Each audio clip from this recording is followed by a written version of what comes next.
মানুষের জন্ম যেমন, জন্মের পরে মৃত্যু যেমন, স্বাধীনতা তেমনি। কিন্তু বিজয় মাঝে মাঝেই আসে, একটা বিরাট কিছু তার মধ্য দিয়ে বিজয়ের অর্জন হয়। এবং ২৪ সালের জুলাই অগাস্টের সত্যি একটা জাতির একটা ঐতিহাসিক বিজয় এসেছে। এই দেশ মানুষের দেশ, সেই দেশকে মানুষের চাহিদা মতো পরিচালনা করা হয় নাই। তার কারণেই মানুষের বিক্ষোভের কারণে বৈষম্য বিরোধী আন্দোলনের সফলতা এসেছে। আমি সেই সফলতাকে অভিনন্দন জানাই, ধন্যবাদ জানাই, আন্তরিকভাবে তাদের শুভকামনা করি।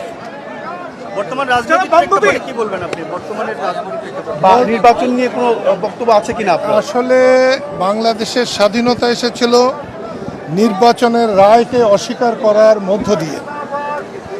বাংলাদেশের মানুষ